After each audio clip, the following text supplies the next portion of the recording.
Que notre aide soit au nom de Dieu le Père et de Jésus-Christ le Fils du Père, car il n'y a sous le ciel aucun autre nom qui ait été donné aux hommes par lequel nous devions être sauvés. Mes amis, aujourd'hui, c'est le dernier dimanche de l'Avent, le dimanche qui précède la fête de Noël, la venue de Dieu sur terre. À Noël, le Très-Haut s'abaisse jusqu'à nous. Il vient habiter notre terre.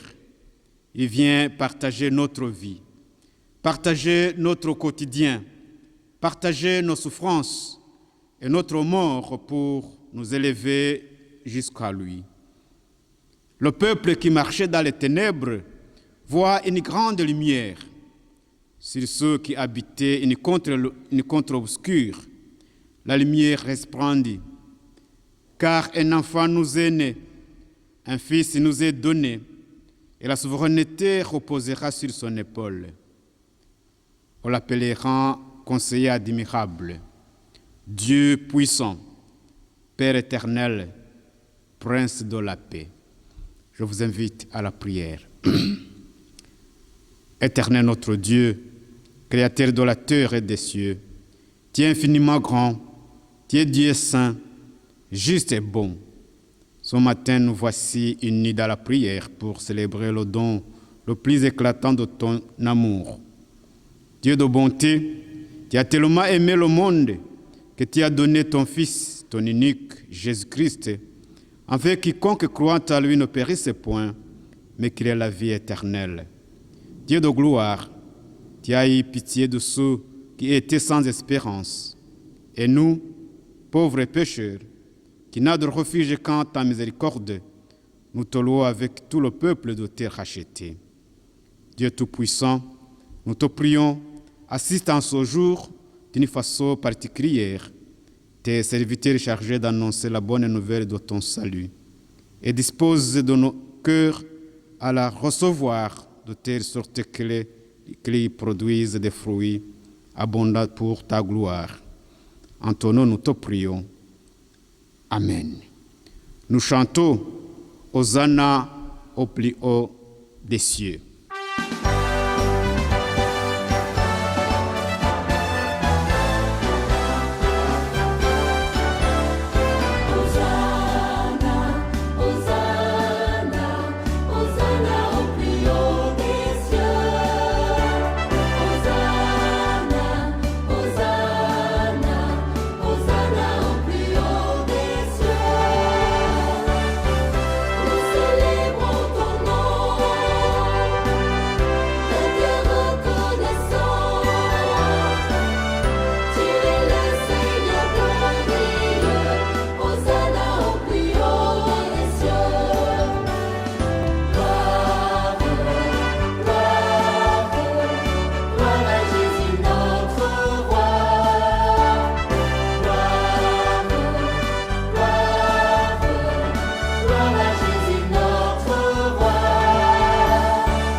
Voici la porte de l'Éternel.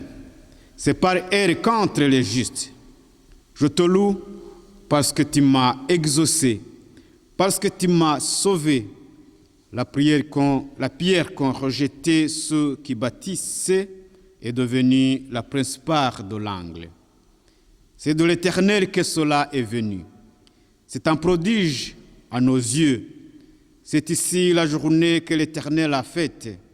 Qu'elle soit pour nous un sujet d'allégresse et de joie. Par sa parole et son amour, élevons nos cœurs vers Dieu le Père, implorer sa grâce et son pardon. Je vous invite à la prière. Seigneur Jésus, en toi notre refuge, en toi l'espérance. Ce matin, nous te prions, éloigne de nous tout ce qui peut nous séparer de toi. Pardonne nos fautes, pardonne nos iniquités et nos transgressions. En toi, nous nous confions, en toi nos vies, en toi notre avenir. C'est en ton nom que nous te prions. Amen. Nous chantons louange et gloire à ton nom.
Le Seigneur vous donnera du paix dans l'angoisse et de l'eau dans la détresse.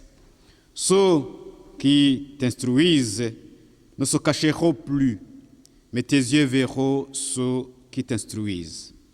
Tes oreilles entendront derrière toi la voix qui dira « Voici le chemin, marchez-y ».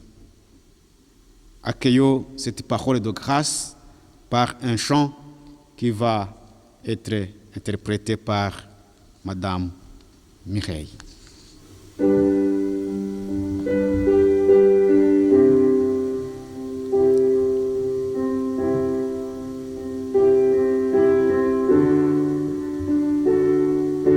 Jésus, nous te couronnons,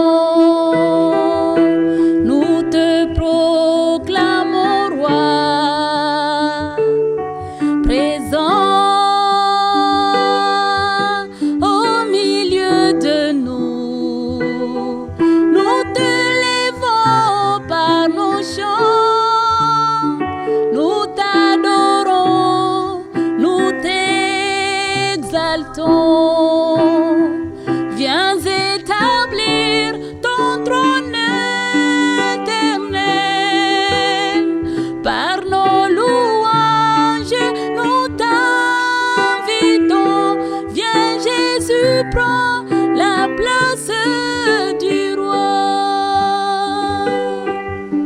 Jésus, nous te couronnons, nous te proclamons roi, présent au milieu de nous. Nous t'élevons par nos chants, nous t'adorons, nous t'exaltons. Viens établir ton trône éternel. Par nos louanges, nous t'invitons. Viens Jésus, prends la place du roi. Viens Jésus, prends la place du roi. Par sa grâce et son amour, affirmons notre foi. Je crois en Dieu, le Père Tout-Puissant, Créateur du ciel et de la terre. Je crois en Jésus-Christ, son Fils unique, notre Seigneur, qui a été conçu du Saint-Esprit et qui est né de la Vierge Marie. Il a souffert sous Ponce Pilate. Il a été crucifié. Il est mort. Il a été enseveli. Il est descendu aux enfers. Le troisième jour, il est ressuscité des morts. Il est monté au ciel. Il siège à la droite de Dieu, le Père Tout-Puissant, et il viendra de là pour juger les vivants et les morts. Je crois à l'Esprit Saint, je crois à la Sainte Église universelle, la communion des saints, la rémission de péchés, la résurrection de la chair et la vie éternelle. Amen. Et à présent, nous allons écouter la lecture des textes qui serviront de base pour notre méditation. La première lecture se trouve dans 1 Samuel, chapitre 2, versets 1 à 10. Anne pria et dit : « Mon cœur se réjouit en l'Éternel, ma force a été relevée par l'Éternel. Ma bouche s'est ouverte contre mes ennemis, car je me réjouis de ton secours. Nul n'est saint comme l'Éternel. Il n'y a point d'autre Dieu que toi. Il n'y a point de rocher comme notre Dieu. Ne parlez plus avec tant de hauteur, que l'arrogance ne sorte plus de votre bouche. Car l'Éternel est un Dieu qui sait tout, et par lui sont pesées toutes les actions. L'arc des puissants est brisé, et les faibles ont la force pour ceinture. Ceux qui étaient rassasiés se louent pour du pain, et ceux qui étaient affamés se reposent. Même la stérile enfante 7 fois, et celle qui avait beaucoup d'enfants est flétrie. L'Éternel fait mourir et il fait vivre. Il fait descendre au séjour des morts et il en fait remonter. L'Éternel appauvrit et il enrichit, il abaisse et il élève.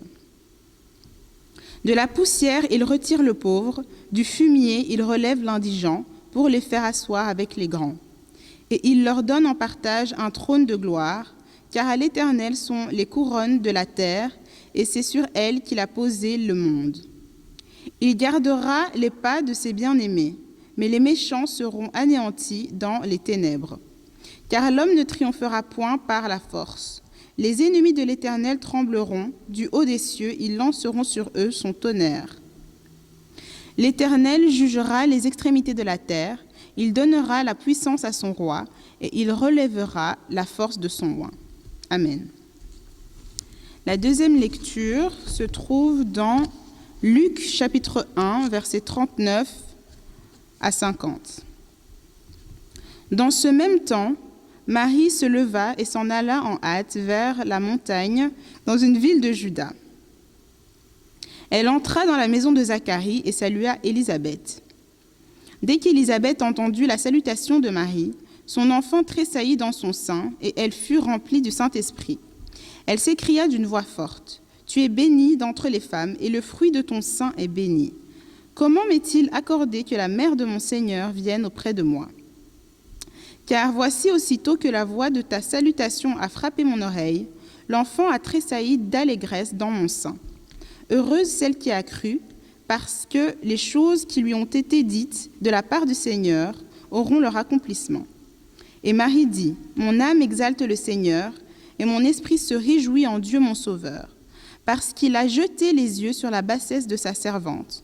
Car voici désormais, toutes les générations me diront bienheureuse, parce que le Tout-Puissant a fait pour moi de grandes choses.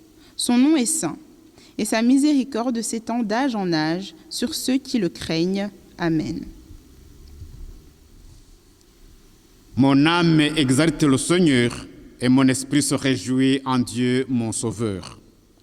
Ce magnifique psaume si souvent chanté et prié dans l'Église chrétienne à travers les siècles, Christ est la source de joie qui le traverse. La joie de celui qui loue avec reconnaissance l'intervention de Dieu dans l'histoire de l'humanité. Mais alors, qui est celui-là qui élève la voix de la régresse? Comme on le verra par la suite de notre partage, ce n'est pas quelqu'un qui a surmonté toutes les difficultés de la vie, bien au contraire, c'est quelqu'un qui s'engage sur une route que l'intervention de Dieu n'aura pas facile, quelqu'un qui a fait l'épreuve de la foi. L'histoire est racontée qu'au 6e mois, l'ange Gabriel fut envoyé par Dieu dans une ville de Galilée, appelée Nazareth, auprès d'une vierge fiancée à un homme de la maison de David, nommé Joseph. Le nom de la vierge était Marie. C'est cette jeune fille, Marie, que Dieu a choisie pour réaliser l'œuvre de salut pour son Fils, pour changer l'histoire du monde. Cette jeune fille à qui l'ange apparaît et dit, « Voici, tu deviendras enceinte et tu enfanteras un fils et tu lui donneras le nom de Jésus. Il sera appelé Fils du Très-Haut. » Cependant, comment Marie exprime-t-elle cette grande disponibilité? Marie apprend qu'elle va enfanter, mais vite, elle perçoit que quelque part, ce n'est pas possible. Comment cela se fera-t-il, puisque je ne connais point d'homme? Et pourtant, elle fait confiance, elle se fie, elle a la foi. C'est à ce moment-là que Dieu fait sauter les verrous de l'impossible. Et l'ange lui déclare, pour Dieu, rien n'est impossible. Mes amis, pour Dieu, rien n'est impossible. Une fois que cette vérité est dite, il semble que tout s'est débloqué et que Marie est entrée sans problème dans ce projet. Cette jeune fille qui n'a rien demandé, elle va simplement faire la volonté de Dieu. Voici, dit-elle, je suis la servante du Seigneur, qu'il me soit fait selon ta parole. Par ces mots, Marie est entrée dans ce rôle avec tant de facilité, parce qu'elle a cru à l'impossible, parce qu'elle a fait preuve de la foi. Elle lui a suffi d'une confession sincère de foi en Dieu, qu'il me soit fait selon ta parole. André Sève, auteur de nombreux livres sur la méditation et sur la prière, a expliqué: tant qu'on n'a pas prié pour supporter l'impossible ou pour réussir à vivre l'impossible, on ne sait pas prier pour supporter l'impossible ou pour réussir à vivre l'impossible. On ne sait pas ce que veut dire prier, ni ce qui se cache dans cette vérité. Parce que prier, c'est travailler avec Dieu dans l'impossible. Prier, c'est demander à Dieu de venir nous rejoindre là où nous sommes, là où nous en sommes, là où nous mesurons aussi nos limites et nos faiblesses, là où il peut changer l'impossible en possible. Dieu n'a pas créé les hommes pour qu'ils vivent autre chose qu'une vie simple d'homme. Mais la vie est souvent tout sauf simple. Elle peut être difficile. Elle peut être compliquée et lourde. Prier, dans ces moments-là, c'est être exactement ce que nous devrions reconnaître être. De pauvres hommes qui voudraient aller jusqu'au bout de leur vie, de leur espérance, de leurs rêves, en débloquant par la prière ce qu'il faut de puissance de Dieu pour y parvenir.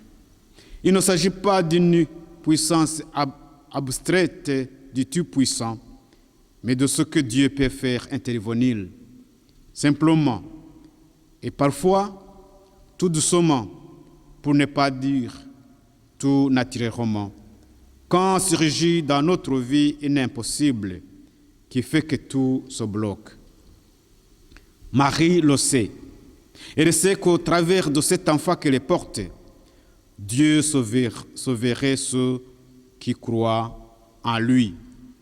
Elle sait que le temps est accompli où le Fils de Dieu doit venir sur la terre. Autre point à souligner, c'est le choix de Dieu. Marie est une jeune femme simple et humble qui est passée inaperçue jusqu'à ce jour. Une femme apparemment insignifiante, issue d'une famille pauvre, autant de facteurs qui la rendaient inappropriée aux yeux de ses contemporains à accomplir une tâche importante pour Dieu. Et pourtant, le Seigneur l'a choisie pour une mission qui exige un des plus grands actes d'obéissance demandés à un être humain. Elle est aussi la première à entendre annoncer qu'un événement fondamental changera l'histoire de l'humanité. Et c'est elle qui est porteur de cet événement. Ainsi, cette jeune femme ne fait que croire et se réjouir. Car le Tout-Puissant, qui a fait pour l'heure des choses merveilleuses, il sera ainsi plein de bonté pour toutes les générations à venir. Il agira avec une grande puissance. Il relèvera dorénavant tous les petits et renversera les forts. Il donnera des richesses à ceux qui ont faim. Comment alors Marie pourrait-elle ne pas louer un tel Dieu? Mes amis, ce 4e dimanche de l'Avent nous invite, nous aussi, à nous réjouir dans le Seigneur. Dans quelques jours, nous fêtons la naissance de celui qui a rempli Marie d'une telle joie. Sommes-nous prêts à accueillir cet enfant dans nos vies, ce sauveur du monde?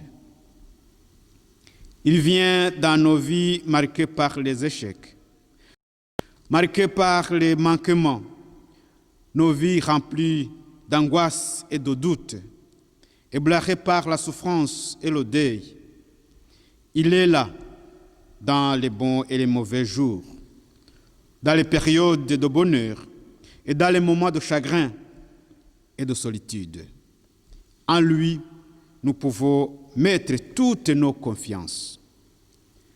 Si Marie est remplie d'une telle joie, ce n'est pas parce qu'un enfant lui est promis, mais parce que cet enfant, Dieu, porte secours au monde entier. Que Dieu vous bénisse et bénisse sa parole. Amen.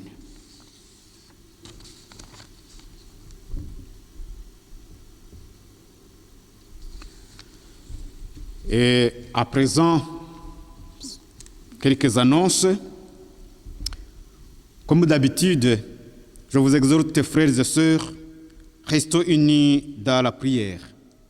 Prenez les nouvelles des uns des autres. Encourageons-nous des uns des autres. Dans vos prières, souvenez-vous des malades et leurs familles. Souvenez-vous de celles et ceux qui ont perdu un être cher. Souvenez-vous de nos aînés et toutes les personnes isolées. Je rappelle également que le dimanche prochain, le 27 décembre, nous aurons la joie d'avoir un culte en présentiel, tout en veillant sur les règles sanitaires en cours telles que annoncées. Je vous rappelle également de continuer à soutenir le service du Seigneur en versant vos dons, votre offrande sur le compte de l'Église qui va s'afficher.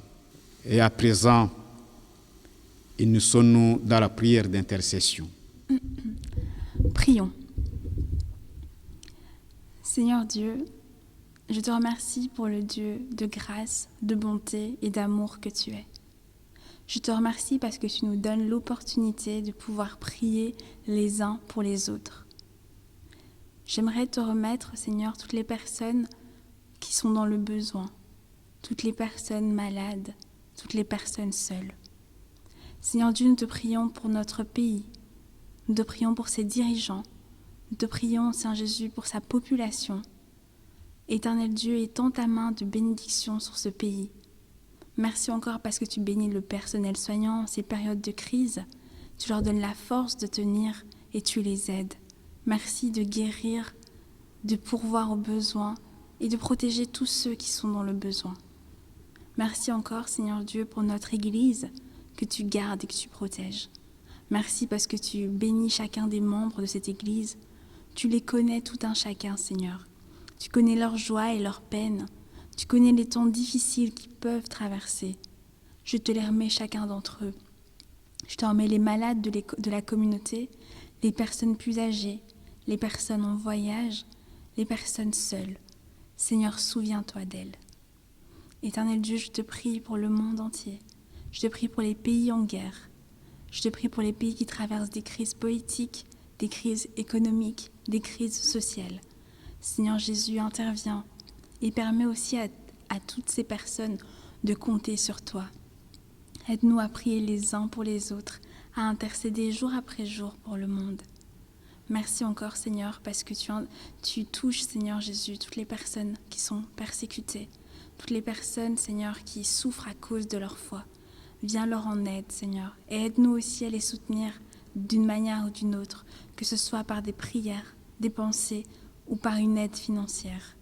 Seigneur Jésus, touche aussi les bourreaux qui persécutent tes enfants, qu'ils puissent, Seigneur Jésus, changer et te rencontrer. Seigneur, je te remercie parce que tu nous aides à être des porteurs de lumière, des porteurs de pardon, des porteurs d'amour. Aide-nous, Seigneur, à être tes disciples jour après jour dans ce monde, pour que le monde puisse te connaître et te rencontrer. Merci encore de nous unir tous sous ton amour et que cette Église, Seigneur Jésus, puisse être une lumière dans cette ville, dans ce pays et dans ce monde. Je te remercie pour ta grâce qui ne cesse de déborder pour chacun d'entre nous. Merci encore de nous aider, de nous fortifier dans la semaine qui arrive, que tu puisses nous aider au travail, à l'école, à la maison et dans toutes les activités que nous ferons. Que ta main de bénédiction s'étende sur nous et sur les nôtres. En ton saint nom, j'ai ainsi prié. Amen.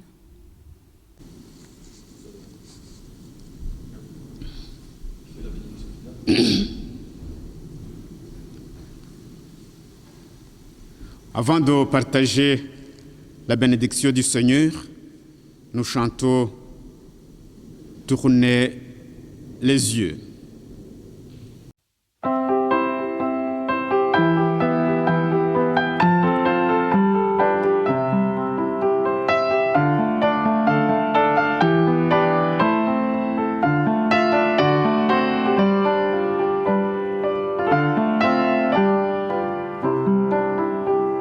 Tournez les yeux vers le Seigneur et rayonnez de joie. Chantez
reste, frères, soyez dans la joie, perfectionnez-vous, consolez-vous, ayez les mêmes sentiments, vivez en paix, et le Dieu d'amour et de paix sera avec vous. Que la grâce du Seigneur Jésus-Christ, l'amour de Dieu et la communication du Saint-Esprit soient avec vous tous. Amen. Bon dimanche à toutes et à tous.